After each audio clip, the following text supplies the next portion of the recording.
Hello, and thanks for listening to the My Care Champion Cast. I'm your host, Brian Peters, CEO in the Michigan Health and Hospital Association.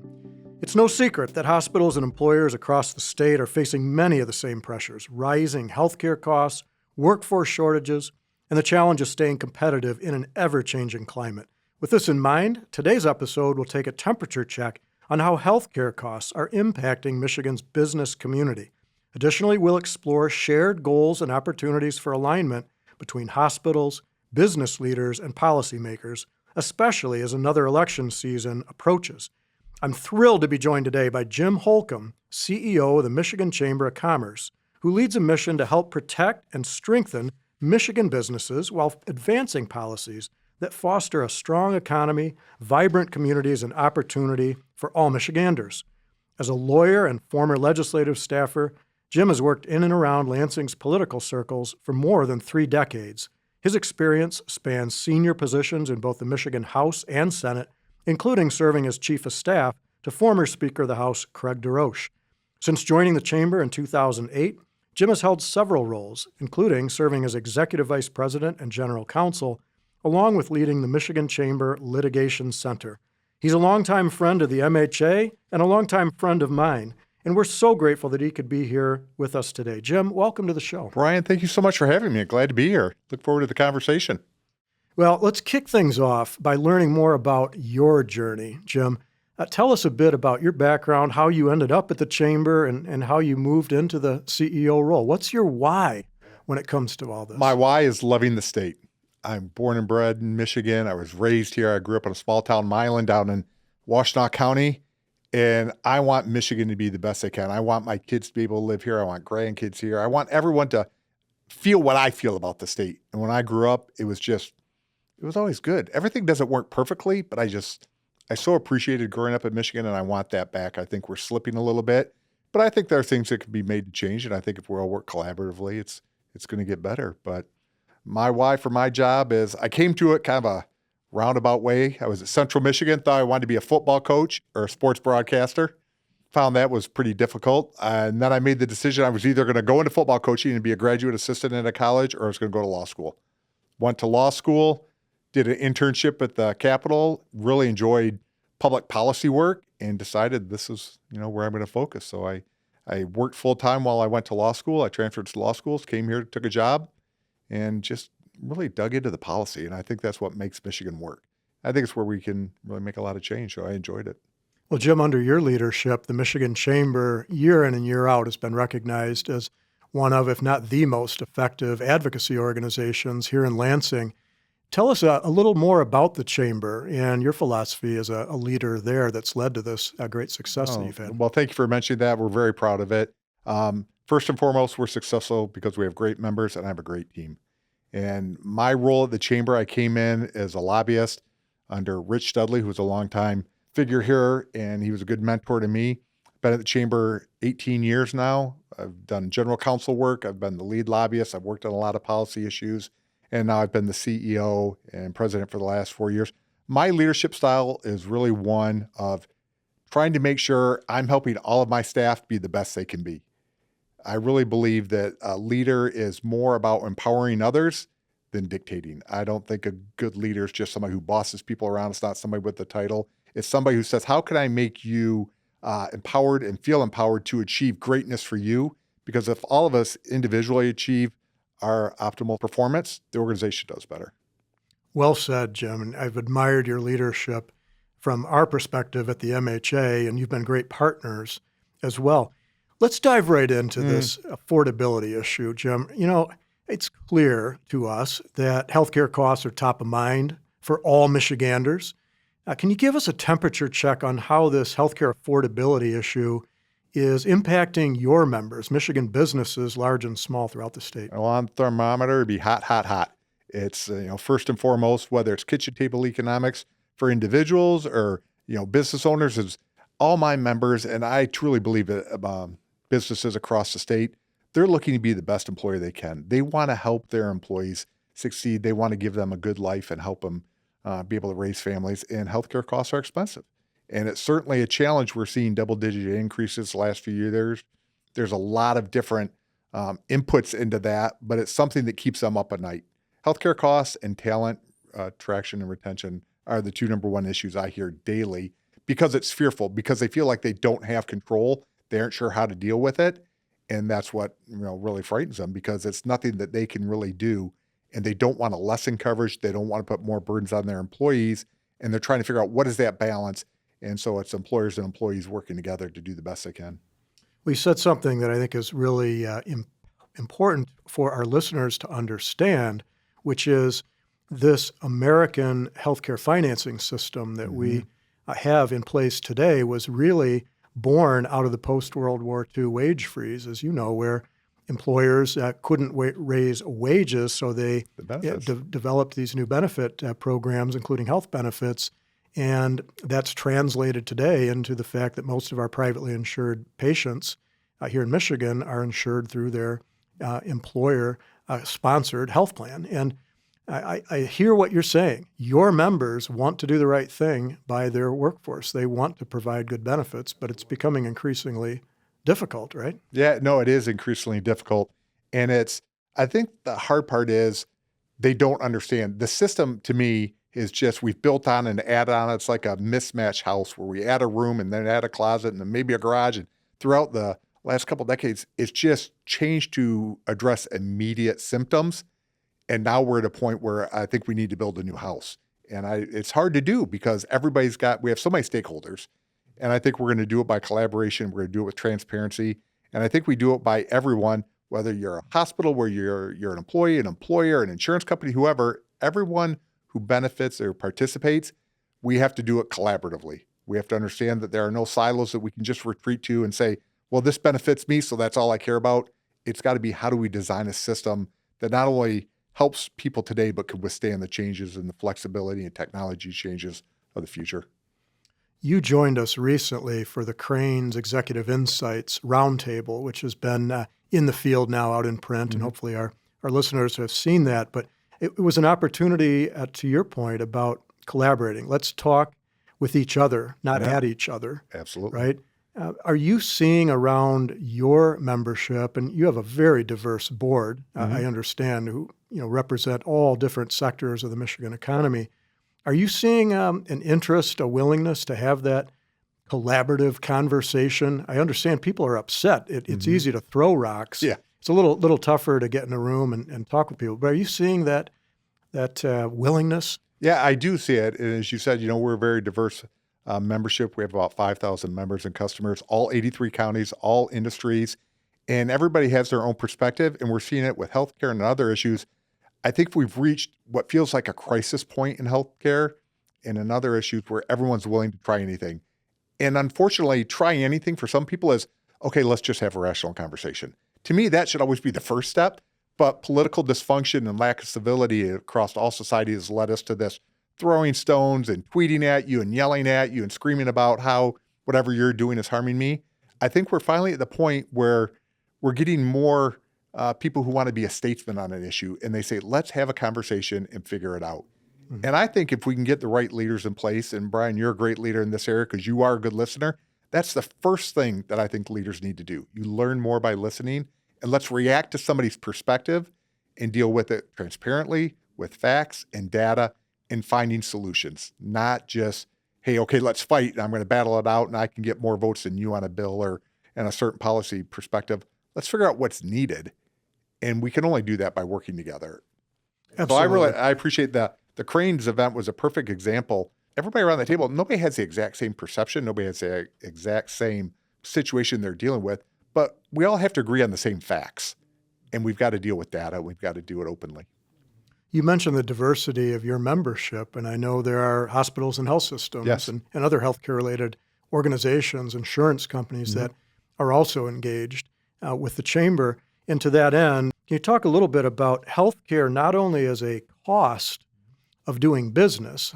We certainly experience it as a cost when you're trying to do the right thing, as you said, for your workforce, but also we're economic engines, right? I mean, in a lot of these communities, and I suspect that you're hearing from those voices around your table as well. Yes, we do. And you're absolutely, hospitals and healthcare are a huge economic driver in the state. I see it in two ways. One, hospitals, I think, are probably usually one of the largest employers in most communities.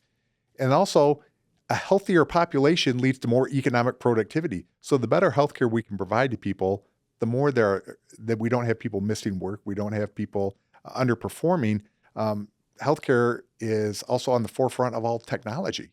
And so these are huge economic drivers across all sectors, and it's something we need to make sure that we're nurturing. We want to make sure we don't have policies that constrain. We want to make sure that entrepreneurs and creative people and big thinkers can say, what do we do with next level healthcare? And we'll figure out how to fund it and how to pay for it. But how do we get people healthier? How do we protect people? And a good byproduct is the economic output that's driven. You mentioned talent.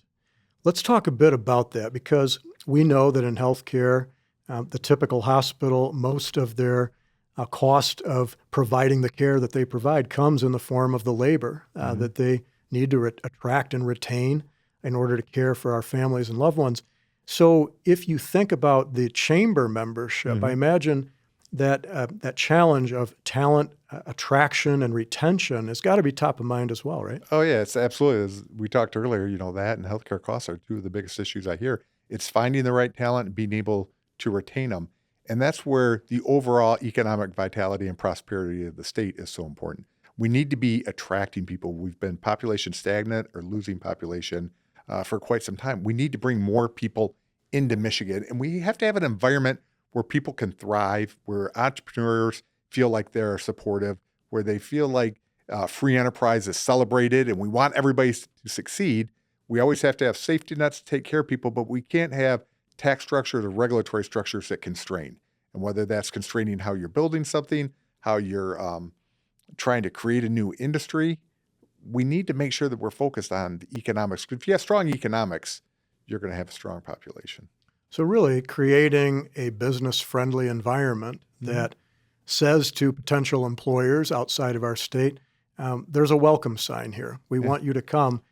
I would say that one of the most impactful things you shared when you spoke to the MHA Board of Trustees recently was related to the issue of liability and legal reform. And you're an attorney yourself, of course. Can you comment a little bit about this new alliance that the Chamber has helped to lead and the MHA is now a part of, and what's happening in that space? Because I think we have long been aligned in terms of having good public policy that doesn't create disincentives for, in our case, hospitals to do the right thing by their patients and doctors to come to the state and practice medicine, and for your employer members as well. Talk a little bit about that. Sure. Coalition. The Michigan Alliance for Legal Reform, and thank you for your participation. And I think that's really showing what happens when people collaborate. We have people from all different industries, different backgrounds, coming together saying, you know what, we have a problem. Our legal system isn't providing consistent decisions. It's not providing always just decisions. It seems to be getting more and more politicized, which is a breakdown of the process. I'm a big believer in separation of powers. We have 3 branches of government, and we need to respect each branch. When you have a legislature write a law, a governor sign a law, and a judiciary just decide they're going to ignore the law, that breaks down. And that's where we are right now. And more than anything, businesses want a stable, predictable legal climate. They can plan for that. They can model for that. They can understand what are my obligations as an employer, as a business person. Everybody knows how to operate.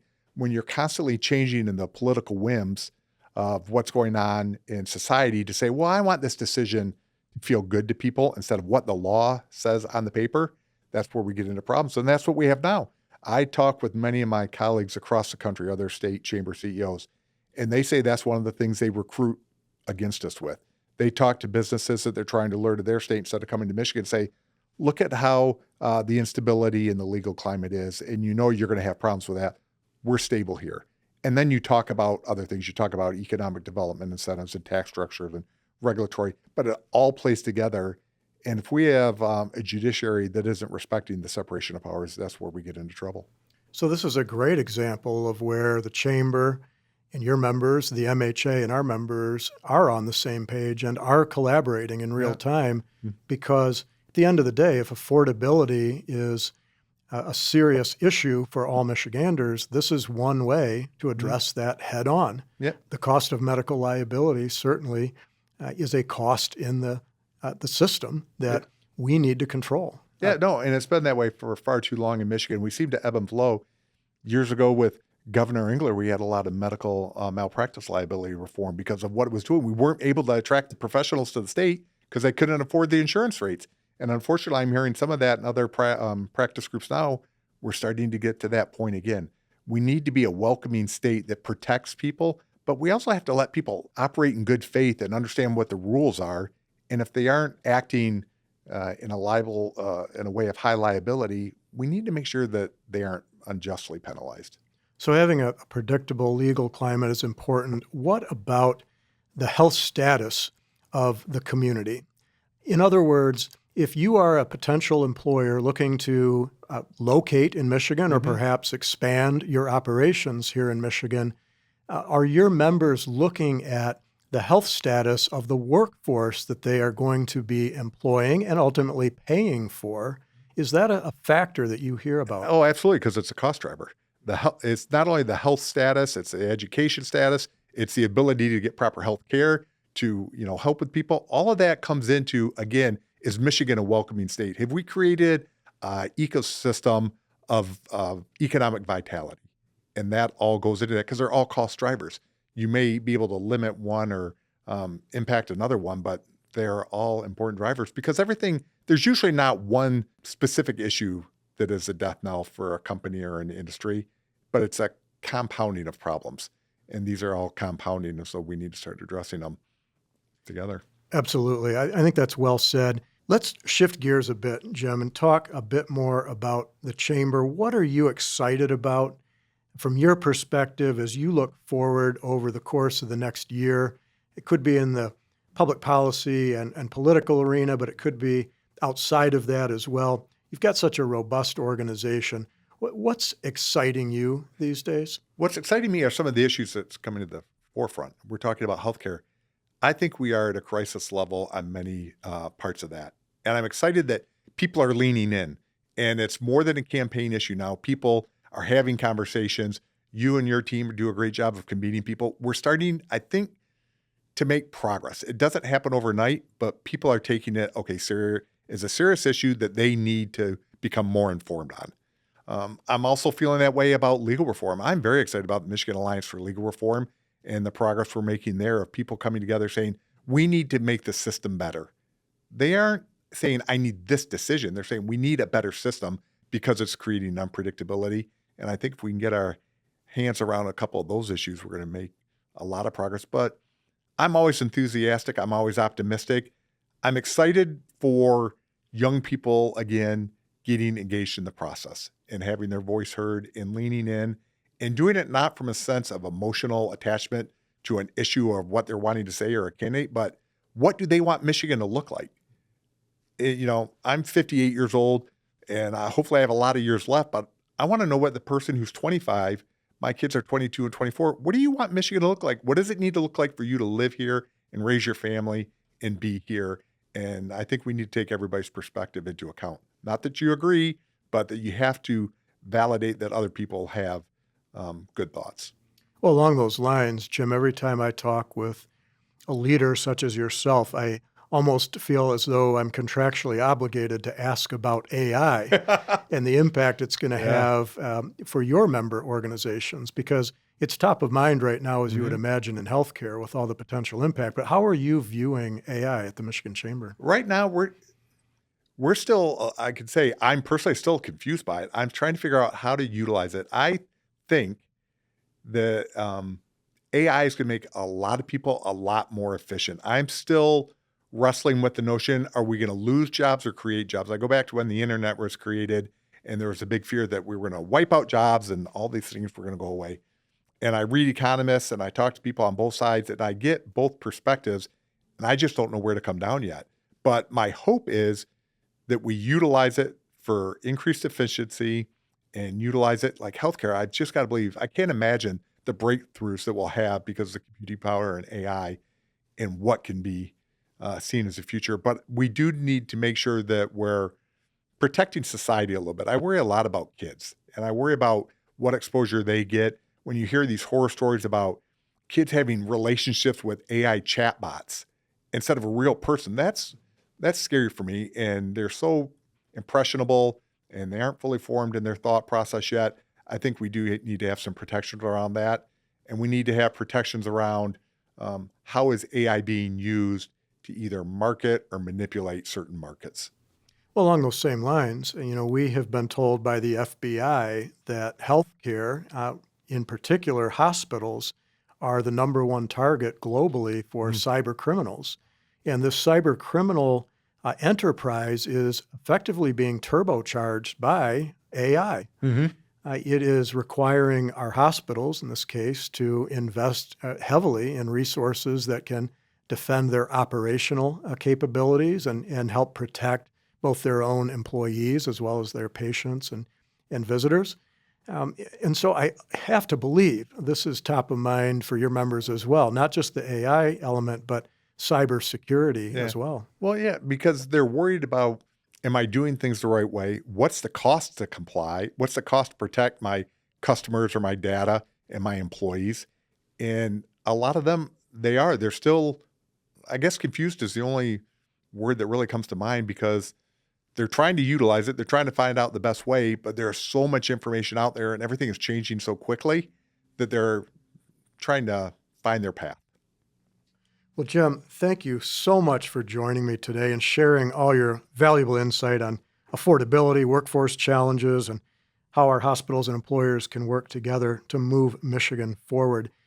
You have a large audience of healthcare leaders throughout the entire state of Michigan. Any parting wisdom you'd like to share or a call to action? No, I think the call to action we've already started, and that's under your leadership, and I really appreciate it. Whether it's the Cranes event or others, you've really made a concerted effort to say, bring people together and let's talk. There are issues out there and we need to solve them together. My call to action to everyone, not just in the healthcare field, but anyone listening, is lean in, get engaged, and be productive. Operate with a high level of integrity, and let's see what we can do together. Outstanding. Jim, thank you again. And with that, I'd like to thank our listeners for tuning in once again. If you haven't already, be sure to subscribe to the MyCare Champion Cast across streaming platforms and visit our website at mha.org to learn more about what we covered in today's episode. Until next time, thank you very much, and we look forward to the next opportunity to engage with you on the MyCare Champion Cast.